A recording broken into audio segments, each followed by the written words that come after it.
Hello everyone, this is doctor जय Mehta here from Mumbai. आज के हमारे इस वीडियो में हम ये समझने की कोशिश करेंगे कि सीमेन एनालिसिस के रिपोर्ट को किस तरह से इंटरप्रेट किया जा सकता है। देखिए, in a case of fertility for a couple, semen analysis is one of the most important reports. इसका इंपॉर्टेंस ये है कि सीमेन एनालिसिस एक ऐसा रिपोर्ट है जो मेल फर्टिलिटी और मेल रिप्रोडक्टिव हेल्थ के बारे में हमें बहुत इंफॉर्मेशन प्रोवाइड कर सकता है। अगर आप सीमेन एनालिसिस की बात करें तो देखिए, सीमेन एनालिसिस वाइड रेंज में होता है। It can be very basic and it can be as good as computer assisted semen analysis. कहा जाता है the costlier it is the better it is, which may or may not be true. Okay? इसका मतलब ये है कि अगर semen analysis बहुत महंगा है तो वो बहुत बेहतर है, शायद ऐसा कंपलसरी नहीं है।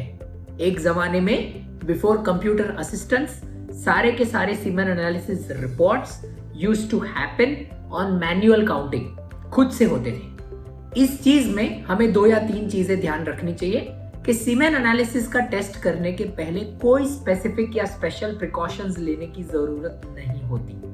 This is a test which needs to be done after 3 to 5 days of abstinence. मतलब 3 से 5 दिन आपको इंटरकोर्स नहीं करना है, संबंध नहीं रखना है, और उसके बाद में आपको सीमेन एनालिसिस का टेस्ट करवाने जाना है। काफी लेबोरेटरीज में सीमेन कलेक्शन रूम्स होते हैं एंड लेबोरेटरीज होम कलेक्शन की भी फैसिलिटीज देते हैं, wherein the male partner can collect the semen in a bottle at his own residence in his comfort. But इसमें इंपॉर्टेंट ये है कि एक बार आप घर पे सीमेन कलेक्ट कर लेते हैं, then within 45 minutes it should reach your clinic. मतलब 45 मिनट्स के अंदर लेबोरेटरी या क्लिनिक में ये रिपोर्ट, ये सैंपल पहुंच जाना चाहिए, सो दैट रिपोर्ट की एक्यूरेसी रहती है। 3 से 5 दिन का एब्स्टिनेंस रखने में भी एक साइंटिफिक बेसिस है। अगर फ्रीक्वेंट इजैक्यूलेशन होता है तो वॉल्यूम और काउंट पे थोड़ा सा इफेक्ट आ सकता है, स्पेशली जब कोई लो स्पर्म काउंट का पेशेंट रहता है, तब ये बहुत इंपॉर्टेंट और मैटर करता है। सीमेन एनालिसिस का रिपोर्ट नॉर्मली कोई भी लेबोरेटरी में विद इन 2 to 3 hours आपको मिल जाएगा। If you are doing a computer assisted semen analysis, then report मिलने के लिए अप्रोक्सीमेटली 45 मिनट्स to 1 hour लग सकता है। अब जब आपको ये रिपोर्ट हाथ में आता है, obviously as a patient you should not try and interpret it beyond a doctor, but जो बेसिक चीजें हैं जो एज अ पेशेंट आप समझने की कोशिश कर पाएंगे, वो मैं आपको इस वीडियो में आज बताऊंगा।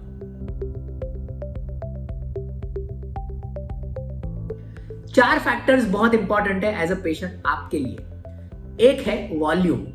Remember, the volume of the seminal fluid should be more than 1.5 ml, provided there is an abstinence of 3 to 5 days.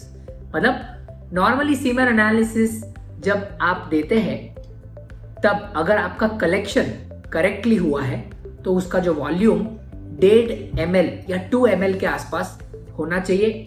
बेहतर ये होता है अगर वो उससे ज्यादा होता है तो। ओके, इसीलिए ये 3 to 5 days का गैप कहा जाता है, ताकि वॉल्यूम एडिक्वेट क्वांटिटी में हमें मिल सके। उसके बाद का इंपॉर्टेंट पैरामीटर जो रहता है वो है टोटल स्पर्म काउंट। अब नॉर्मली WHO क्राइटेरिया, जो वर्ल्ड हेल्थ ऑर्गेनाइजेशन के क्राइटेरिया है, उस क्राइटेरिया के मुताबिक टोटल स्पर्म काउंट, मतलब पूरे सैंपल का count, should be more than 39 million. Tentatively पकड़ लीजिए 40 मिलियन। एंड पर ml, मतलब 1 ml का sperm count should be at least more than 15 million. ये WHO 2010 के क्राइटेरिया है, and these are criteria which have been studied on European population and middle east population, and then पूरे world में वो extrapolate किया गया है, और यही क्राइटेरिया फॉलो करना इंपॉर्टेंट है। देखिए, अगर आप 2 सेपरेट सीमेन एनालिसिस रिपोर्ट्स निकालेंगे सेम पेशेंट के, let's say 3 to 5 days apart, तो दोनों रिपोर्ट्स में आपको अलग अलग पैरामीटर्स मिलने को आशा है।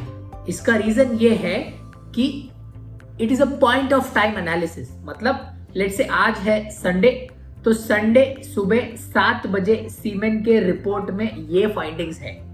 यही फाइंडिंग्स वेडनेसडे को थोड़ा सा चेंज हो सकता है, so that should not surprise you. थोड़े से changes should not surprise you.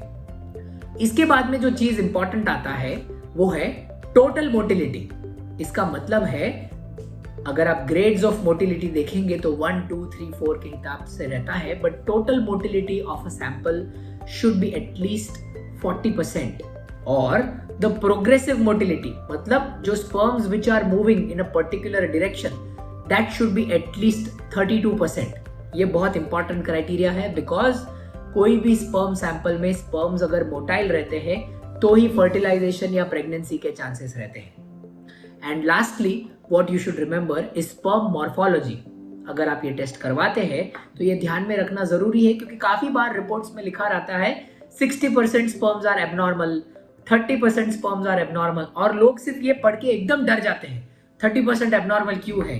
देखिए WHO के हिसाब से अगर 4% स्पर्म्स नॉर्मल है, गोइंग बाय स्ट्रिक्ट क्राइटेरिया और क्रूगर क्राइटेरिया, अगर 4% स्पर्म्स नॉर्मल है, then the report is considered to be absolutely normal.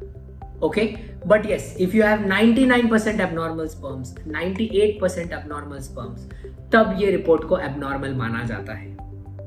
Of course, ये semen analysis का home based एकदम basic information है which can be followed by patients just as a very prima facie guideline। ये report को interpret और ये report का solution के लिए it's highly recommended that you consult your fertility specialist only. You should not self-treat on the basis of these reports.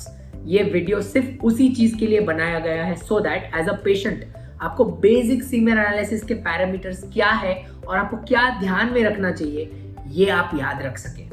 Okay, thank you very much. Should there be more questions you can post them down and मैं या मेरे कोई team members आपको उस चीज का जवाब देने की पूरी कोशिश करेंगे। Thank you.